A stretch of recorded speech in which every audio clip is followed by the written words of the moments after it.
Esperemos que diga. Bueno, a todos, muy buenas tardes y los invito a una pequeña charla sobre el cuarto mosquetero. En la cuarta clase asumimos y vemos y nos enfrentamos y confrontamos un texto que se llama El cuarto mosquetero, la comunicación para el cambio social, de un autor que se llama Alfonso Gamuccio Dragón. Él es director ejecutivo del Consorcio de Comunicación para el Cambio Social y especialista en comunicación para el desarrollo con experiencias en África, Asia, América Latina y el Caribe. Su experiencia de terreno abarca varios continentes con énfasis en países como Nigeria, Haití, México, Nicaragua, Guatemala, Burkina Faso, Papúa Nueva Guinea, Etiopía, Bangladesh, entre otros. En Bolivia fue director fundador del Centro de Integración de Medios de Comunicación Alternativa entre 1986 y 1990. Tiene el maestro Alfonso Gamuccio Dragón,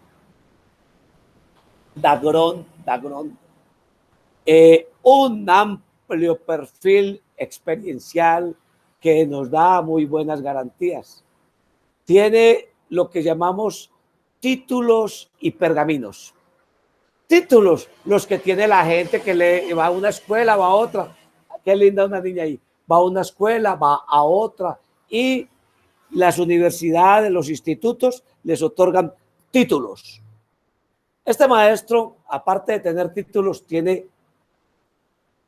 pergaminos. Pergaminos son esas notas sociales de reconocimiento que le da a usted una sociedad, una comunidad por los favores recibidos.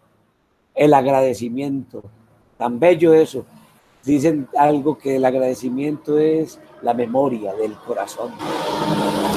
Entonces, con Alfonso Gamuccio Dragón, lo tomo porque me parece que es una autoridad y en verdad que bajo el principio de autoridad que le da haber estado en todos estos países y en estas actividades de promover una comunicación para el cambio, a mí me parece más pertinente que muchos que ustedes puedan conocer. Habermas es maravilloso. ¿Y qué tal y si hablamos como los lingüistas con Saussure? Y bueno, habría muchos autores para abordar, pero uno busca un autor, o en el caso mío, privilegio a los autores cuyo conocimiento esté transversalizado por la experiencia, que es el caso de este. Y quiero que cuando de pronto ustedes vean un libro, un texto, que se fijen en eso, de quién viene, quién es. Eso ya le da a uno unas pistas y le puede hacer una transversalidad o una trazabilidad mejor al autor. Bueno, les dije, lean este texto y vamos a conversar sobre él. Vamos a conversar sobre él. Yo quiero darles unas palabras, escucharlos y después rematar con otras. Porque no solo conozco el texto, he leído el texto, sino que yo tengo también mis propias experiencias que le puedo sumar a esto, mis propias creaciones conceptuales que le puedo añadir a esto y compartírselos. ¿Listo? Bueno. Sea lo primero decir lo siguiente, que no está aquí. La comunicación es un acto que solo nos pertenece a los humanos. Y alguien dice, no, los perros también se comunican. Bueno, pero la comunicación en el sentido de logos. Apunten eso, logos. Nosotros somos logos y estamos en un etos. Es decir, la comunicación con sentido, con logos, en un etos, en un espacio.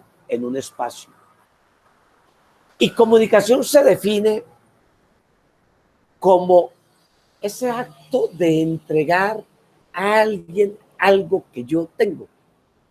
Y así es una acepción etimológica. Bueno, posiblemente que la expresión ha variado, ha mutado, se ha enriquecido de significados y de significantes, como hablan los lingüistas. Significados y significantes. De continentes y de contenidos, ¿cierto? Expresiones todas que ustedes pueden indagar por sí mismos para que amplíen esta conceptualización. Entonces, la comunicación es ese acto humano, es lo que nos humaniza. Solo nosotros tenemos palabras o expresiones, gestos con sentido y no con cualquier sentido, sino con un sentido para un etos. Desde un logo para un etos, es decir, el etos es esa compenetración con el otro, esa responsabilidad que tengo yo con el otro. Listo. Dar a alguien algo que yo tengo se llama comunicarse. Bueno, y resulta que en el transcurso de la historia yo doy a alguien algo que yo tengo, es decir, yo me comunico y eso ha tenido sentidos, muchos sentidos. Es decir, también ha tenido valores, lo que llamamos en derecho la axiología. Ha tenido finalidades, es decir, la teleología. La teleología. Ha tenido un contenido ético, la deóntica. Deóntica. Apunten eso o si no después miran la clase, tranquilo. La deóntica. Y sobre todas esas grandes preguntas que también refieren a la vida y al derecho, a las acciones pedagógicas, a todo, también se involucran a la comunicación. Porque el acto de la comunicación siempre nos está también exigiendo a nosotros lo que hacemos en clase, una autorreflexión. La comunicación se tiene que reflexionar a sí mismo.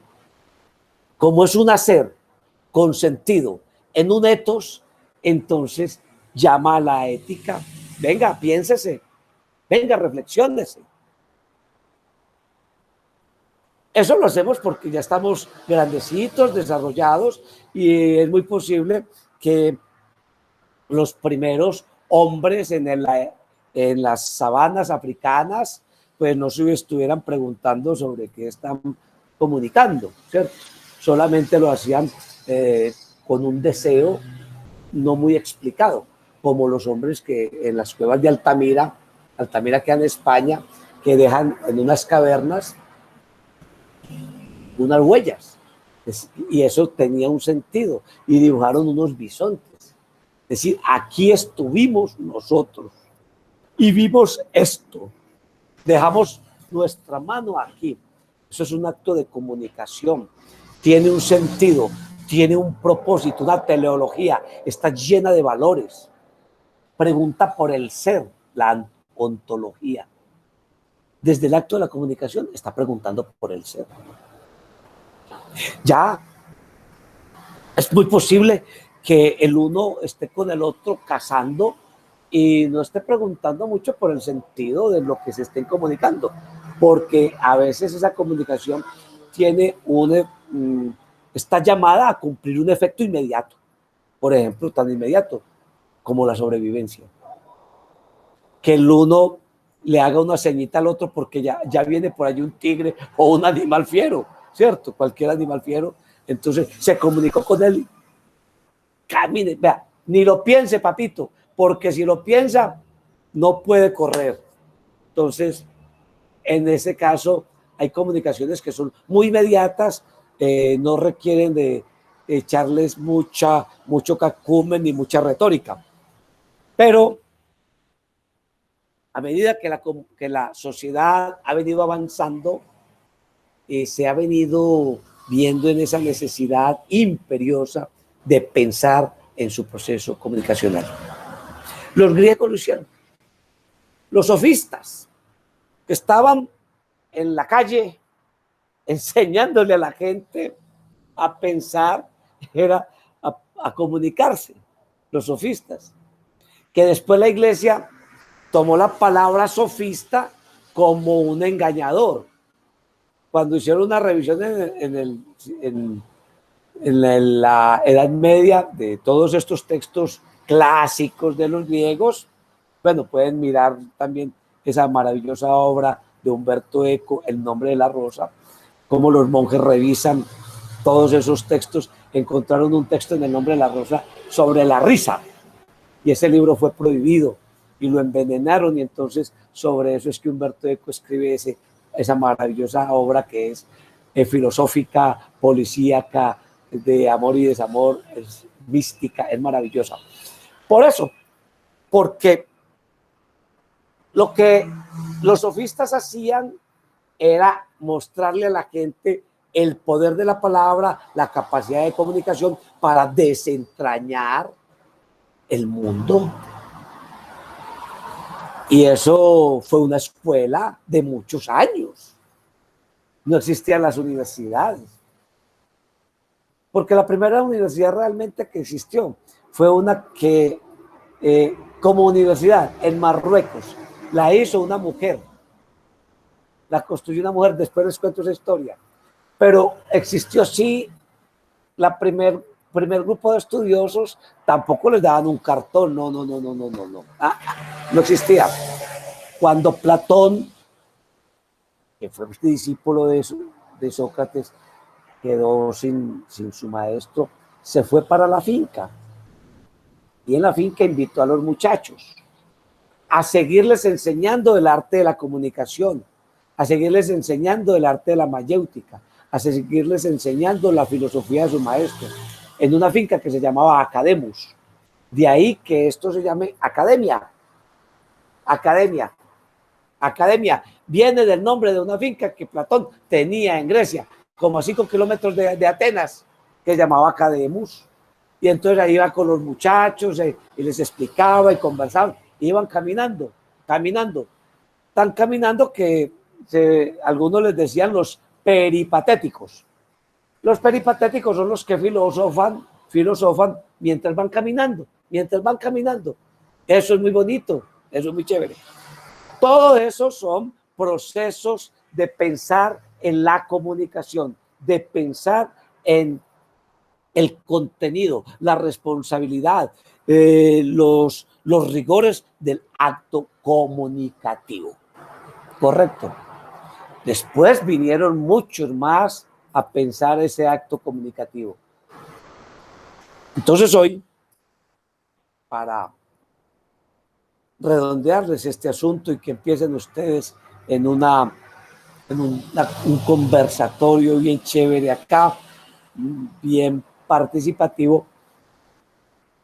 Hoy en día, pues este maestro, después de andar, no se va a esas calendas de la historia, sino que se pone en un sitio específico de la historia, ustedes ya lo leyeron, y empieza a plantear desde la modernidad una comunicación con un sentido y desde unos paradigmas y desde unos panoramas que son eminentemente políticos. ¿Y por qué políticos? Pues políticos porque tienen incidencia en la gente. Ahí uno tendría que devolverse a los griegos. ¿Por qué político? Porque es que eso se produjo en la polis para la polis. ¿Qué era la polis? Era lo que después se llamó las civitas o ciudad. La polis era el conglomerado humano, la ciudad. Eso se llama la polis. Y política es todo lo que afecta a la polis, al conglomerado humano. Eso es política. Lo debe de saber un licenciado, un ingeniero de sistemas, un abogado, un ciudadano cualquiera, para que nos empecemos a entender. Polis, y todavía significa lo mismo. Política son todas las decisiones que tienen que ver con el colectivo, porque en Grecia el colectivo estaba reunido en un sitio llamado la ciudad o polis, después le llamó las civitas. ¿cierto? De donde viene ciudadano. Después se llamó la city, la ciudad, ¿correcto? El poblado, el conglomerado. Decía un Carl Sagan, muy bello Carl Sagan, que la gran invención de la humanidad no era ni la escritura, ni la imprenta de Gutenberg, ni los números de los fenicios y babilonios, sino que el gran invento de la humanidad era la ciudad. Y él explicaba eso muy bello. Pues Carl Sagan de los años 70 u 80, y él dice, porque es que la ciudad es donde todos estamos reunidos, y cuando todos estamos reunidos surge lo más bello para la humanidad, un problema. Los problemas. Y cuando surge el problema, bueno, entonces ¿cómo nos vamos a comunicar? Entonces, si no hubiera ciudad, no hay lenguaje.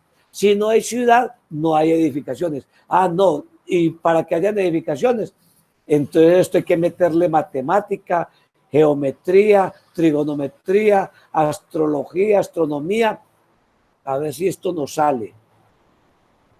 Si no hay ciudad, entonces no hubiéramos inventado los sistemas de desagüe, los alcantarillados, que los hay desde épocas muy, muy prehistóricas, muy antiguas, pero cuando la sociedad está formada en ciudad. Este autor, el maestro, digo yo, Alfonso Damuccio Dagrom, ese gran maestro que ha estado en tantos países con la experiencia sobre la comunicación para el desarrollo, entonces toma básicamente 4 nuevos paradigmas de la modernidad. Uno, él dice, vea, yo voy a empezar a reconocer, no me voy por allá muy lejos, pero voy a distinguir en estos tiempos, y siendo un poco esquemático, la primera, información manipuladora. No habla ni como comunicación, le pone la palabra información. Entonces el mercado. Le doy una información, lo persuado, vea, tengo el mejor producto, se lo muestro, este producto, escoja usted qué quiere, dama y caballero, se lo muestro, le informo qué tiene, lo persuado, le hago mover las fibras del corazón hasta que usted me lo compre. Hay otra que es la información, no la llama comunicación, asistencialista. Y él habla de el difusionismo, ¿cierto? Que es una versión social de la anterior, de la publicidad. Habla el maestro Alfonso Damuccio de la comunicación instrumental. Ya ahí sí le da el carácter de comunicación. Instrumental. Bueno, ¿y qué quiere decir la comunicación instrumental? Se van dando pasitos y pasitos, como es reconocer el derecho a la información que otros tienen, ¿cierto? Y en ese planteamiento reconoce la importancia de los saberes locales, tradicionales, propios, autóctonos, auténticos de una comunidad. Y como cuarta, en el cuarto mosquetero, tiene la comunicación participativa o ética, que es una comunicación, y nos preguntamos, ¿qué es una comunicación ética? Vale la pregunta. Esa comunicación que es capaz de responder por los efectos de esa comunicación, que es capaz de asumir responsablemente las consecuencias. Eso es la ética. Y el cuarto mosquetero se llama así porque hacemos, y el autor pues no lo dice mucho, pero yo sí hago la interpretación, porque Alejandro Dumas escribió una obra que se llama Los Tres Mosqueteros. Bueno, los Tres Mosqueteros también eran 4. Los Tres Mosqueteros son unos hombres para la lucha, para la pelea, para el cambio. Entonces él le pone el otro. Aquí hace falta uno, el cuarto mosquetero. Un cuarto mosquetero. Pero el cuarto mosquetero, y no siendo ustedes comunicadores sociales, sí tienen que saber qué es la comunicación, porque como profesionales van a estar llamados a transmitir el conocimiento. Y cuando estén llamados a transmitir el conocimiento, van a tener que saber desde qué paradigma, desde qué asidero político-filosófico lo van a transmitir, desde qué arista del pensamiento lo van a transmitir, cómo van a asumir ustedes la transmisión del conocimiento, del pensamiento. Esto lo deberían de conocer, sí, los comunicadores sociales, pero todavía nosotros también, porque estamos recogiendo comunicación e impartiendo comunicación, llevando comunicación, entregando comunicación. Aquí les hago como una pequeña elipsis sobre que la comunicación y el periodismo, pero se llama comunicación, que es lo que ustedes hacen, no solo es un arte, sino una necesidad social de las más importantes. Lo decía ahora Víctor, enhorabuena. Y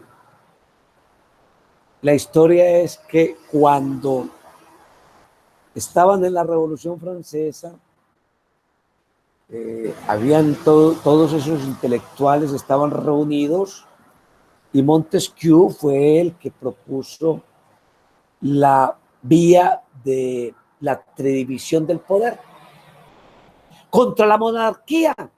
Uno, narcos, poder, un poder absoluto, monarquía, un solo poder, donde estaba Luis XV, Luis XIV, todos esos Luises dándose en la buena vida, y los campesinos, los siervos de la gleba, los hombres de la tierra, en la miseria total, aguantando hambre, mendigando un mendrugo de pan, clamando por la subsistencia. Y ellos crearon un movimiento de la Ilustración, y fue empezar por comunicarse bien, aprender a leer todos esos textos clásicos, y la Ilustración dio lugar al movimiento revolucionario de la Revolución Francesa. Y de la Revolución Francesa es lo que nosotros heredamos todas, de ahí heredamos todas nuestras instituciones. Resulta que una vez estaban en la asamblea y unos se sentaban a la derecha del rey porque querían que todo siguiera igual. Ahí nació, esos son de la derecha. Y otros se sentaron a la izquierda del rey, que decían, no, todo tiene que cambiar. ¿Cómo así? Nada. Eso es el origen de la derecha hasta ahora.